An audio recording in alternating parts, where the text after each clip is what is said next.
Muy buenas noches. ¿Cómo están mis estimados compañeros del Diplomado en Fundamentos para la Creación y Desarrollo de Cursos B-Learning? Este es nuestro primer seminario online que hemos desarrollado en la Unidad de Educación Virtual para potenciar algunos de los conocimientos que hemos recibido a través del Diplomado Virtual. Si bien el B-Learning, la modalidad, es una de las que se está constituyendo en las universidades, en la educación superior, en algo muy importante, en una herramienta, una aliada para el maestro, hoy en día necesitamos trabajarla a conciencia y de una forma asertiva. ¿Qué nos exige esto? Nos exige que el docente de hoy necesita apoyarse en las plataformas educativas para complementar el aprendizaje que le está brindando a sus estudiantes. Es por eso que nosotros estamos realizando este tipo de cursos, de capacitaciones a los profesores, porque queremos que los profesores también incursionen mucho más en el manejo de las TIC. Entonces, si el docente sabe manejar las TIC de una manera responsable y asertiva, creo que las plataformas van a servir mucho mejor a la hora de trabajar con sus estudiantes. Actualmente nos encontramos ya en un recorrido muy, digamos que más allá del 70% del diplomado y nos falta ya muy poco tiempo para culminarlo. Nosotros creemos que este empujón que les damos nosotros a los docentes van a servir para mejorar su quehacer, es decir, que nosotros potenciamos esas capacidades, esas competencias que tiene el docente y las complemente con el manejo de las TIC.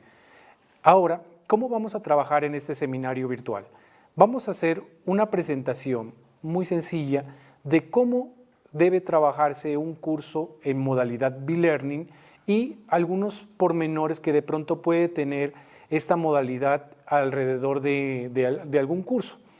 De igual manera, haremos un espacio para solucionar todas sus inquietudes para que usted posteriormente pueda salir de algunas dudas que tenga frente a este conocimiento, a esta nueva modalidad que estamos tratando de incorporar dentro de la educación superior. Entonces, vamos a darle inicio a la presentación y posteriormente estaremos dejando el espacio para resolver sus dudas e inquietudes. Vamos a comenzar hablando de lo que es la modalidad Blended Learning. Hagamos un repaso, un recuento de lo que estamos trabajando. En primera instancia, B-Learning o un curso bimodal, pues es algo que combina la modalidad presencial con la modalidad virtual. El grado de presencialidad o el grado de virtualidad puede cambiar o puede variar dependiendo del docente. Eso, digamos que queda en el manejo del docente, cómo el docente puede hacer esa distribución, ese porcentaje de presencialidad versus ese porcentaje de virtualidad. Es algo novedoso y es algo que está tomando mucha fuerza en la docencia universitaria. Se está incorporando estos cursos bimodales, en los cuales el aula virtual le sirve como un apoyo a esas estrategias de enseñanza-aprendizaje que está impartiendo el docente en el aula. Bueno, es posible que un curso que tenga un mayor componente presencial, la parte virtual únicamente puede incluir muchas veces el programa o el sílabus, de igual manera puede incorporar guías de apoyo, lecturas, vínculos a páginas web, enlaces de interés, todo lo que nosotros podamos colocarle a los estudiantes como recursos. Y también podemos colocar enlaces a bibliotecas o a recursos educativos digitales. También puede abarcar algunos foros de discusión en los cuales también se crea y se gesta nuevo conocimiento. Muchas veces el conocimiento colaborativo nos ayuda mucho a distribuir mucho mejor nuestros espacios de tiempo. Lo que queremos con los foros es que todos alcancen a participar. Muchas veces los tiempos en el aula no nos dan para eso. Entonces lo que nosotros queremos es que después o posterior a una clase el estudiante tenga un espacio para formular sus dudas e inquietudes.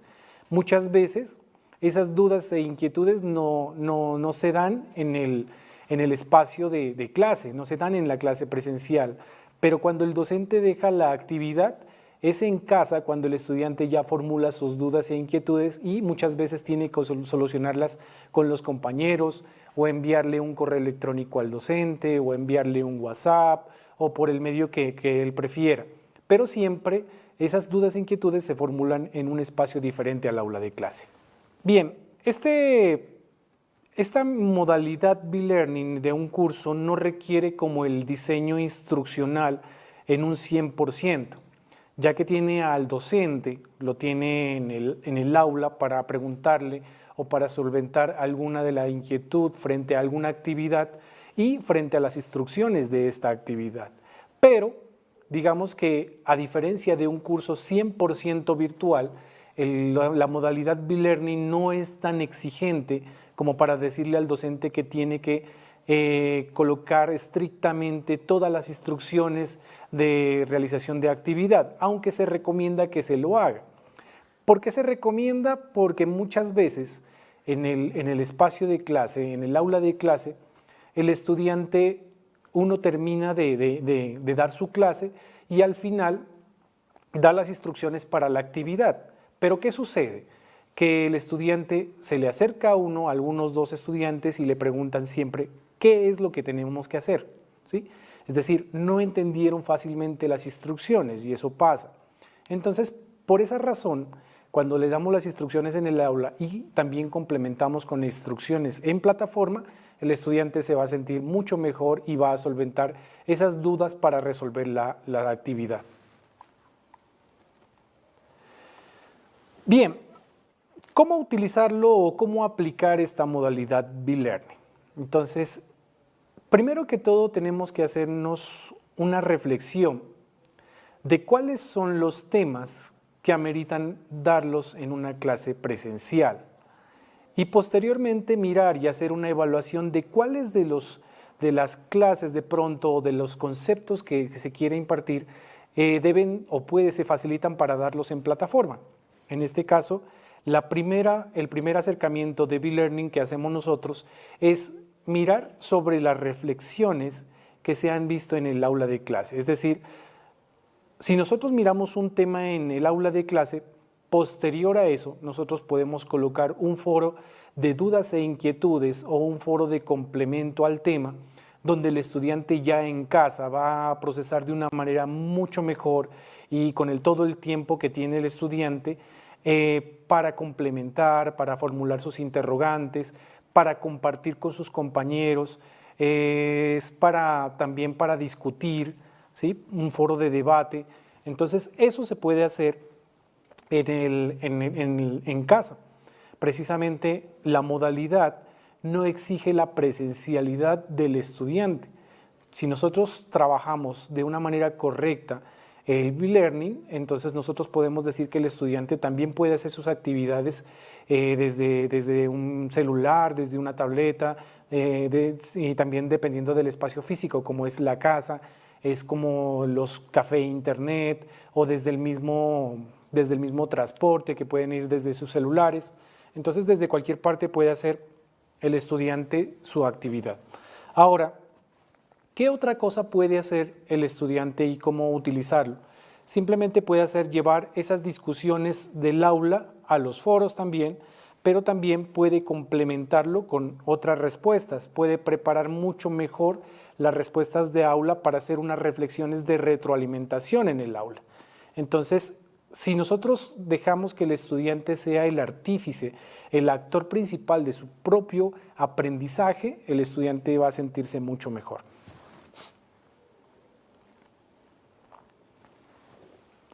Bueno, los estudiantes pueden realizar preguntas más detalladas al profesor, es decir, muchas veces se colocan unos materiales ahí o unos apuntes, pero como no siempre sucede en el periodo de clase, el docente también tiene que mirar los tiempos y tiene que regular la forma como está impartiendo estos conceptos.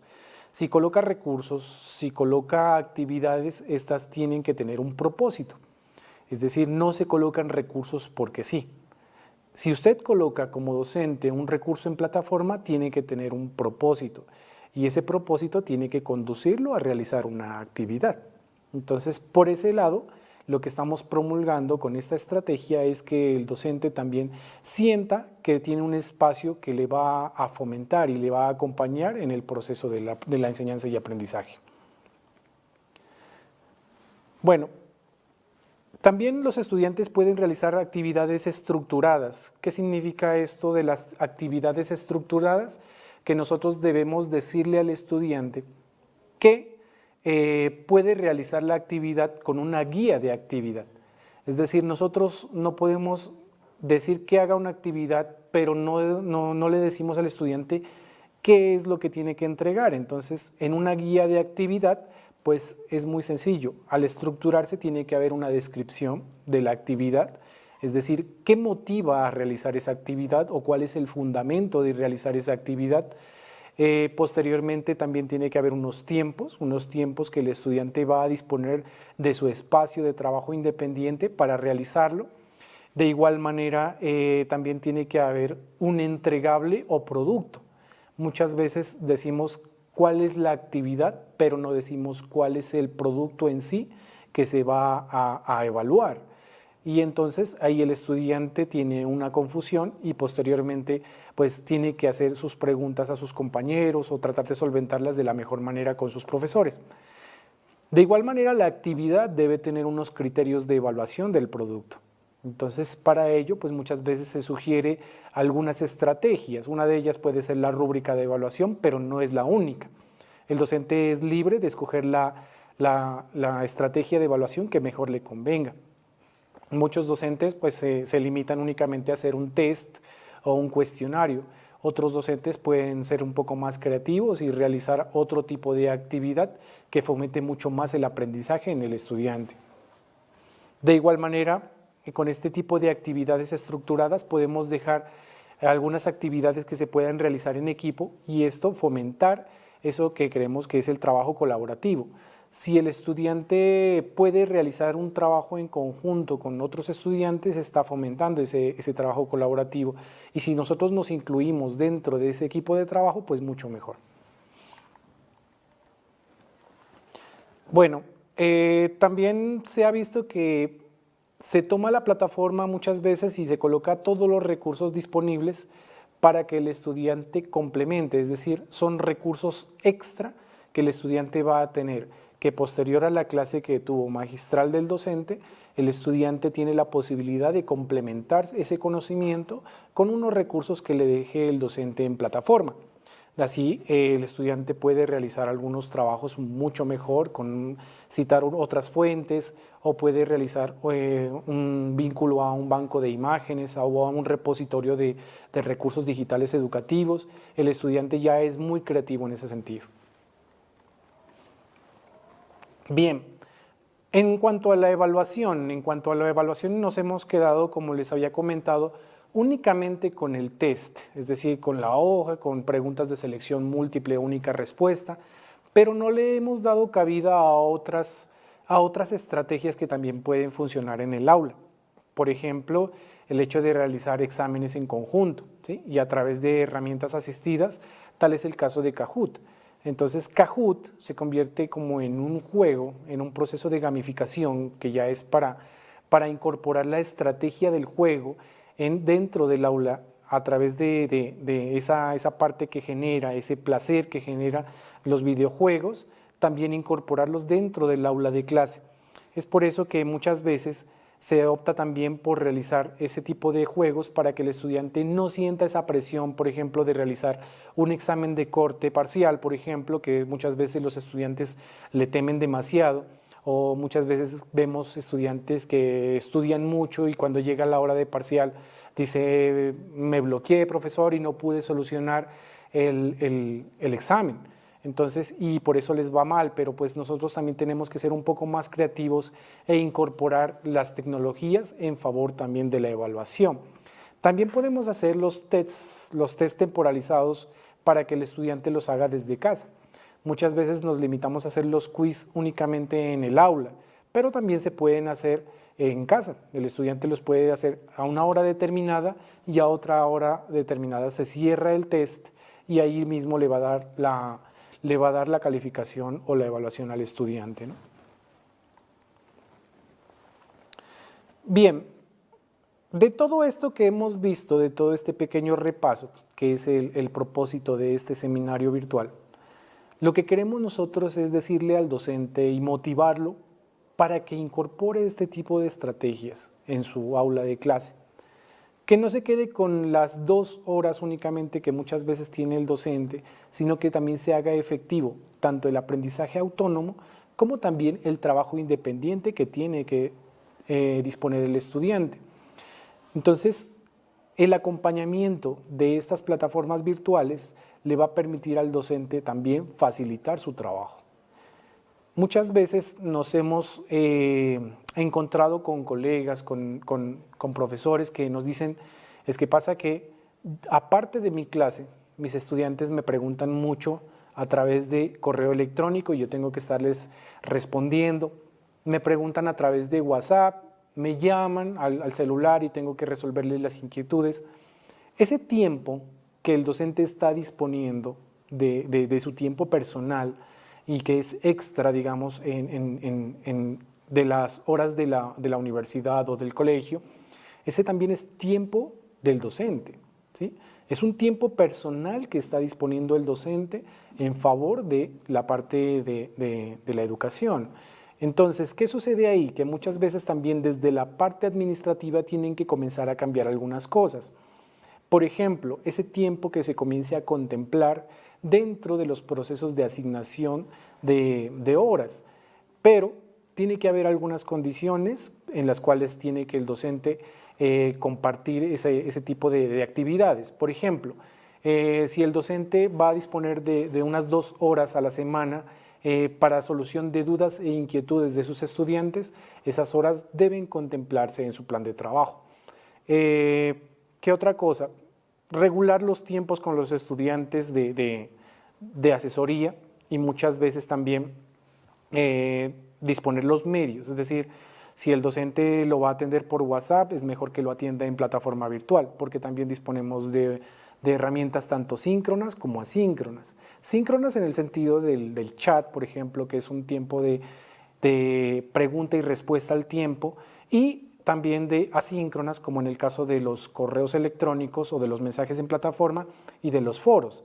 Es decir, que en ese caso no tenemos la certeza de que alguien nos conteste al tiempo, sino también tenemos la certeza de que nos va a contestar, pero no en el mismo periodo de tiempo en el que yo le estoy preguntando. En ese caso se denominan asíncronas. Y también lo bueno es que en la plataforma van a quedar las evidencias de que el docente sí estuvo asesorando a sus estudiantes en ese espacio de tiempo que él dice y que debe ir en su plan de trabajo. Bueno, también dentro de esta estrategia podemos ver que también nosotros podemos hacer referencia a lo que no es B-Learning. No es B-Learning, por ejemplo, el hecho de que se realice un curso 100% online. Es decir, en este caso, el docente lo que está trabajando es la estrategia e-learning, es educación virtual, 100% virtual. Entonces, lo que queremos es, como lo habíamos comentado anteriormente, es que el docente regule el porcentaje de presencialidad y el porcentaje de virtualidad. Entonces, en ese caso, nosotros podemos mirar que se está trabajando la modalidad de una manera correcta.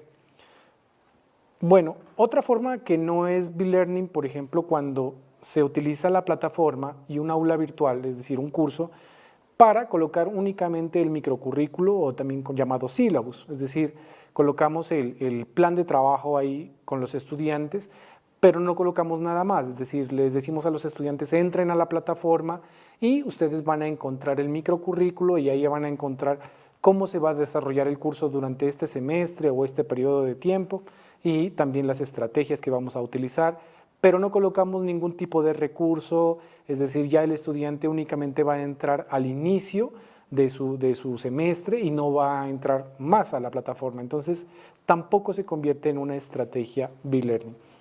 Cuando los cursos o los recursos que se colocan no tienen un propósito, lo que habíamos hablado es que el docente, para colocar un recurso, tiene que saber por qué va a colocar ese recurso dentro de su área específica, obviamente. Entonces, lo que queremos es decirle al docente que si va a colocar un enlace web, que si va a colocar una infografía, que si va a colocar un video, esto tiene que tener un propósito, ¿sí? Que puede ser complementar lo visto en el aula de clase, o puede ser también que los estudiantes puedan reforzar con algún conocimiento extra lo que se les brindó.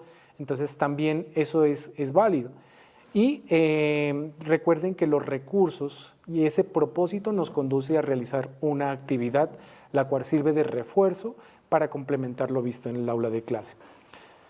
Bueno, las guías de actividad muchas veces se las coloca, pero no son claras. Una guía de actividad debe tener también una estructura bien definida, como lo habíamos comentado anteriormente, y lo clave, pues obviamente, es que exista un producto o entregable muy claro, muy bien definido, y también unos criterios de evaluación sobre los cuales se va a basar el docente para evaluar ese producto o entregable. Y también, pues obviamente tenemos muchas veces una problemática, y es que el docente también tiene ciertas dificultades en el manejo asertivo de las tecnologías y de la plataforma. Por lo tanto, nosotros necesitamos que ese docente incursione mucho más en la parte de las TIC y que se deje complementar, digamos, o ayudar o encontrar el soporte adecuado en las plataformas LMS, como es el caso de Moodle, ¿sí? En este caso, pues nosotros queremos que el docente encuentre un aliado fundamental en la tecnología y que las plataformas optimicen su trabajo, le ayuden, y de ninguna manera pues queremos que el docente se vea más recargado de trabajo. Simplemente queremos que el docente se vea facilitado y que ya, por ejemplo, no siga utilizando o dejando fotocopias, sino que los recursos se coloquen en plataforma, que el docente, por ejemplo, no pida un aula audiovisual para ir a ver un video con sus estudiantes. Es mejor colocar el link del video en la plataforma o el video en plataforma y posteriormente utilizar el espacio del aula de clase para hacer la retroalimentación respectiva sobre el material audiovisual que le dejó el docente. De igual manera, fomentar el trabajo colaborativo entre los mismos participantes, hacer coevaluación. Muchas veces no hacemos coevaluación, únicamente nos limitamos a evaluar a los estudiantes, pero también podemos hacer que un estudiante pueda evaluar a otro según el trabajo que haya desarrollado. Entonces, sin más, este es como el refuerzo que nosotros necesitamos dentro de la parte de B-Learning. Voy a abrir un espacio de dudas e inquietudes para que ustedes formulen sus preguntas y nos las hagan llegar para solventarlas en este espacio.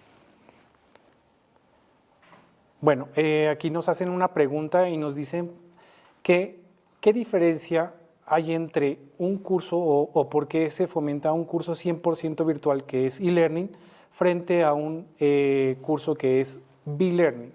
Entonces, como lo había dicho anteriormente, simplemente es la distribución de espacios entre lo virtual y lo presencial.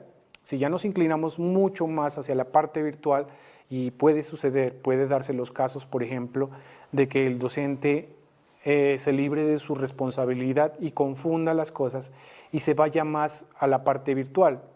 Es decir, que ya no asista, por ejemplo, al aula de clase o que trate de resolver todo por plataforma. Entonces, en ese caso, pues también estamos fallando.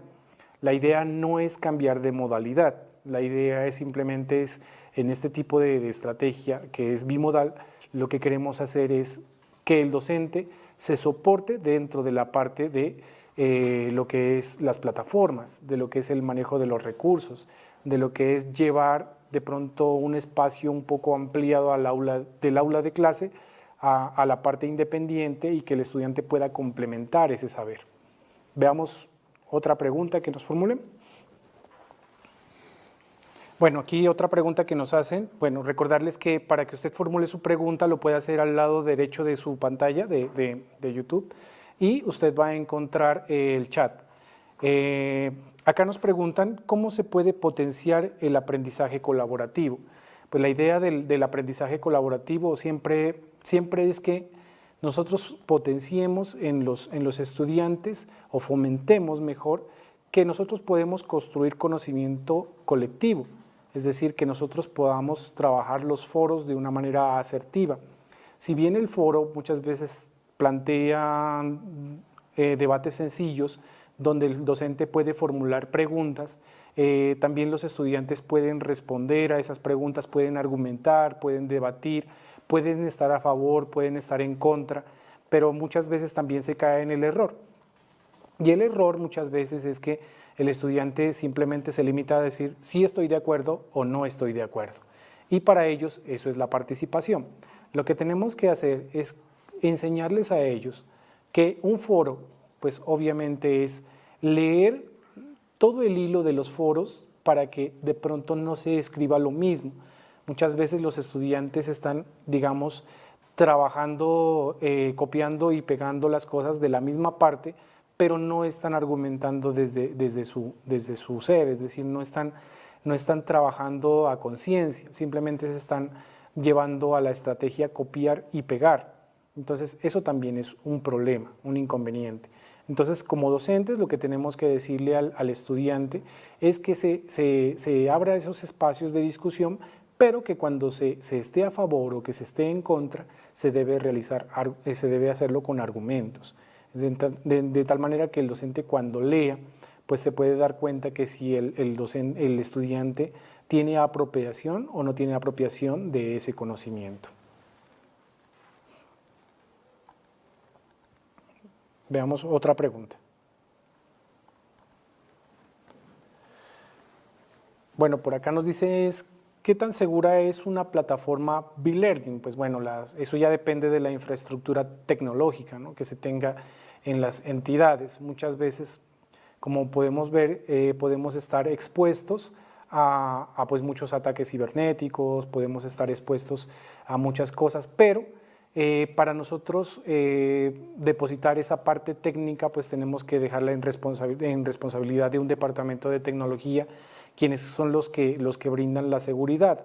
Ahora, si nos limitamos dentro de las plataformas, nosotros podemos hacer autenticación con programas como Facebook, por ejemplo, o como programas como Gmail, que nos garantiza que no estén entrando personas pues, que no estén reconocidas o que no estén debidamente, digamos, matriculadas. Entonces, pero también, digamos, si nos ponemos a revisar, por decir algo, el ejemplo de que un estudiante o que una persona, digámoslo así, pueda entrar a cambiar sus valoraciones o algo, pues esto pues tiene que ir de la mano con la seguridad de la empresa o del lugar donde se esté imponiendo este tipo de estrategia. ¿Cuál es la idea? Pues que muchas veces las plataformas Moodle se limita únicamente al espacio de los recursos y sí hay unas planillas de calificaciones, pero dentro del backend, es decir, en el trasfondo, nosotros podemos ver que muchas veces se hacen unos vínculos, y esto pues obviamente lo hacemos como ingenieros de sistemas, es vincular o ¿cómo le diríamos? Unir las dos plataformas, tanto la académica como la plataforma Moodle.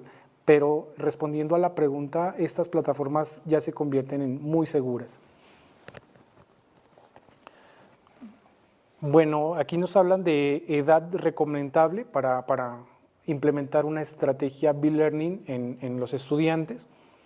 Creo que los estudiantes de hoy, si bien son nativos digitales, desde muy pequeños han comenzado a incursionar en plataformas. Entonces podemos ver que muchas veces ya en los jardines, en primero de primaria, en transición, ya los estudiantes están trabajando con sus computadores, con sus tabletas, y eso hace que los estudiantes también comiencen a incursionar dentro de plataformas educativas. Si bien ellos no trabajan con unas plataformas, digamos, tan elaboradas o tan robustas como Moodle, como Blackboard, como Atutor, ellos trabajan con otros recursos educativos que son más hechos para niños, ¿sí? Por ejemplo, en el caso de Chamilo, en el caso de otras plataformas que pueden potenciar también el trabajo de los estudiantes desde pequeños, pues obviamente para que ellos comiencen a trabajar la parte de educación virtual. Bueno, aquí hay otra pregunta, nos dice que ¿los estudiantes estarían en capacidad de cursar un módulo en metodología B-Learning? Sí, los estudiantes sí pueden cursar, e inclusive hay casos donde se combina toda la estrategia, digamos, un módulo completo en metodología B-Learning, pero pues obviamente, como habíamos dicho, quien es el responsable de mirar toda la parte de porcentajes en cuanto a presencialidad y virtualidad, pues es el docente. Entonces, el estudiante cumple una función vital y es que tiene que en él trabajarse lo que es la responsabilidad y el aprendizaje autónomo. Muchas veces, pues bueno, en estos casos de la presencialidad no existen esos problemas, más se dan es en la parte donde es 100% virtual, que el estudiante pues carece de acompañamiento, digamos, o no tiene a quién preguntarle, ese choque, digamos, que hay entre esa modalidad que tenemos nosotros y estamos acostumbrados a que esté una persona al frente, siempre diciéndonos, orientándonos, pero en el caso de e-learning no está. Entonces también en él tiene que trabajarse potenciarse ese trabajo autónomo para que él pues sea el artífice de su propio aprendizaje. Ahora, si hablamos de B-Learning, pues los estudiantes pueden trabajar inclusive pues en todos los cursos, pero pues también vamos a tener algunas dificultades en el periodo de transición. ¿Qué sucede? Que si, digamos, pongamos un ejemplo, los docentes están trabajando, digamos, en un semestre, varios docentes, 3, 4 docentes, y los docentes comienzan a replicar, digamos, o a repetir actividades. ¿Qué sucede ahí? Que el estudiante se va a ver saturado de las mismas actividades en diferentes cursos. ¿Qué va a pasar con el estudiante? Pues que el estudiante va a sentir que se lo satura en alguna forma, pero también eso debe estar planificado. Es decir, yo no puedo decirles a los estudiantes, realíceme un mapa conceptual en Mindomo, pero sin haber estado planificado dentro del sílabus o dentro del microcurrículo. Entonces, todo eso viene desde allá, todo tiene que planificarse para que el estudiante posteriormente no sienta que hay improvisación dentro de la designación de las actividades que se le está dejando. Bueno, por acá nos dicen, es conveniente integrar varias herramientas digitales en un curso B-Learning, todas las que se puedan, ¿no? Los recursos digitales hoy en día nos dan la posibilidad de trabajar con herramientas web 2.0 y eso nos facilita el aprendizaje. Es decir, si bien estas herramientas tienen un problema muchas veces y es que algunas son gratuitas, otras simplemente nos dan a periodo de demostración por un tiempo determinado, otras se limitan a darnos simplemente hasta cierto tipo de actividades y de ahí en adelante son pagadas, pero se pueden trabajar, se pueden desarrollar en el caso de Storyboard, en el caso de Pixton, en el caso de Mindomo, en el caso también de herramientas 100% gratuitas como en el caso de Canva. Esta herramienta muy fabulosa porque también permite es que el docente no sea experto. No queremos que el docente sea un experto, sea un diseñador gráfico, sea un ingeniero de sistemas, simplemente que el docente tome lo que ya está construido y lo ponga en pro de su quehacer docente.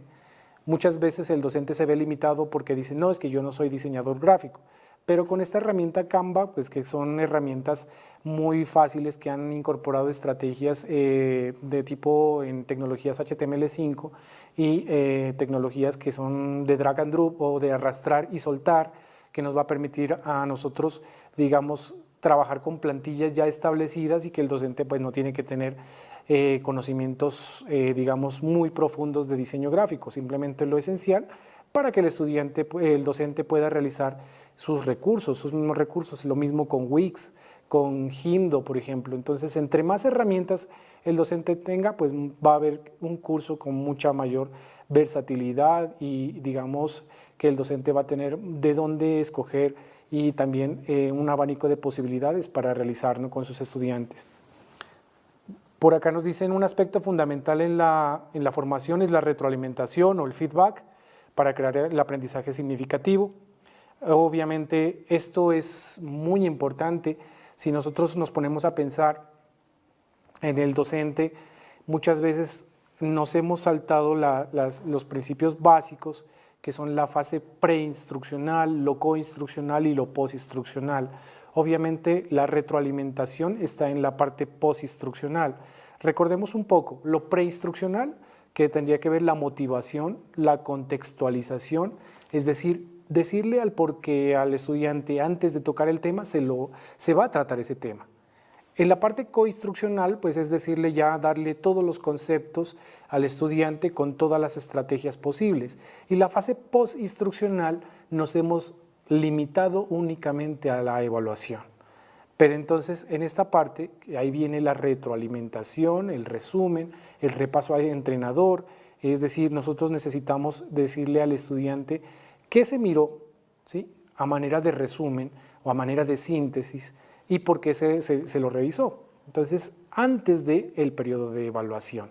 Ahora, ¿cómo yo puedo dar una retroalimentación a mis estudiantes? Si bien lo puedo hacer en un foro de participación, lo puedo hacer también utilizando el aula de clase posterior a haber realizado una actividad en la plataforma. Lo puedo realizar también a través de un video síntesis o una presentación, por ejemplo, creada en Powtoon. Entonces, utilizando todos los recursos posibles para realizar ese tipo de feedback o retroalimentación. Yo le aseguro que el estudiante va a quedar muy satisfecho a la hora de que nosotros trabajemos esta retroalimentación en plataforma. Si bien nosotros orientamos a nuestros estudiantes en el aula, pero los tiempos que nosotros manejamos muchas veces nos quedan muy cortos.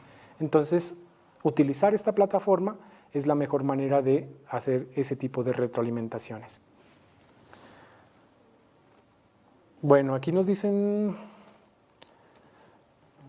herramientas como Plagium para evitar el plagio de actividades. Bueno, en el caso de estas herramientas Plagium, pues nos permite a nosotros mirar en qué porcentaje un estudiante copió y pegó los textos de internet, digamos, a la plataforma. De igual manera hay otra herramienta que está vinculada a la plataforma, en el caso de Moodle, se llama Turnitin, y esta herramienta también le dice de qué fuente, de qué páginas fue extraído y en qué porcentaje fue extraído. Es decir, que usted puede saber qué tanto es de su estudiante como qué tanto es del autor de ese texto. Y es más, pues si el estudiante no lo referenció, no imprimió de dónde tomó ese documento, pues obviamente va a tener problemas, porque si bien recordemos la propiedad intelectual es algo que se está manejando mucho en la web, y también nosotros debemos tener mucho cuidado con imágenes, con videos, con textos que tomemos de la web y que muchas veces pueden causarnos problemas a la hora de no referenciarnos, ¿no? Porque si bien no lo referenciamos, estamos asumiendo que somos los autores de ese trabajo. Ahora, ¿qué estrategias pueden utilizarse para evitarlo en las actividades planteadas en B-Learning? Pues obviamente nosotros no podemos impedir que los estudiantes copien y peguen. Eso es lo que fomentamos, ¿sí? Si bien estamos trabajando esa parte del construccionismo, ¿sí?, que el estudiante sea el autor de sus propias actividades y que construya él todo lo que nosotros estamos realizando o lo que le estamos dejando en clase. Entonces, no podemos decirle al estudiante no copie y pegue. Más bien lo que tenemos que hacer es fomentarle en él todos los valores y todo lo axiológico pertinente para que él, digamos, respete esos derechos de autor. Decirle que la web, pues si bien no es de nadie, pero también es de todos.